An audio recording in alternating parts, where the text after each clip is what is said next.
Haryana BJP के कद्दावर नेता और सीएम के पूर्व मीडिया सलाहकार राजीव जैन ने कहा कि लोकसभा चुनाव बीजेपी अकेले अपने दम पर लड़ेगी और 10 की 10 सीटों पर कमल खिलेगा।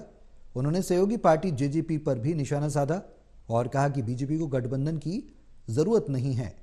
वहीं उन्होंने कांग्रेस पार्टी को भी सनातन विरोधी पार्टी बताया।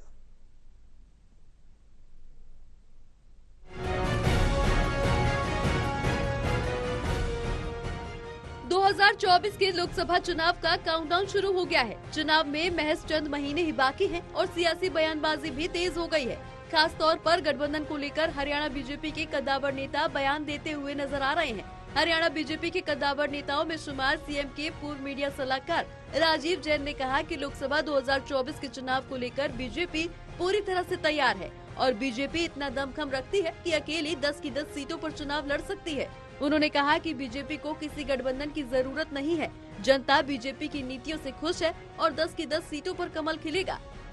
जनता पार्टी जो है निश्चित तौर पर सक्षम है आज के दिन और तीसरी बार जो है केंद्र में फिर से सरकार बनने जा रही है। उसके बाद हरियाणा में भी सरकार बनेगी। इसलिए भारतीय जनता पार्टी को कोई ज़्यादा जो है गठबंधनों की आवश्यकता नहीं है और भारतीय जनता पार्टी के साथ मिलकर कोई आना चाहता है तो उसका भी स्वागत करते हैं। पहले भी हमने 10 की 10 लोकसभा सीटें जो है अकेले लड़ी थी, 10 की 10 जीती थी। इसलिए 10 की 10 जो है इस बार भी जीतेंगे, अकेले ही लड़ेंगे। इतना ही नहीं, उन्होंने कांग्रेस पार्टी को सनातन विरोधी पार्टी बताते हुए कहा कि कांग्रेस पार्टी ने जो पाप किए हैं, राम मंदिर के उद्घाटन के अवसर पर जाकर उनका प्रायश्चित करने का उनके पास मौका था। निमंत्रण को स्वीकार नहीं करके उन्होंने इस मौके को भी गवा दिया क्योंकि कांग्रेस को सनातन में विश्वास ही नहीं है। जैन यही नहीं रुके, उन्होंने राहुल गांधी की यात्राओं पर भी चुटकी ली और कहा कि अब कांग्रेसी और राहुल गांधी चाहे कितनी भी यात्राएं निकाल ले, इनका कोई फायदा उन्हें नहीं मिलने वाला क्योंकि जनता इनको पहचान चुकी है और 2024 में सबक सिखाने का काम करेगी।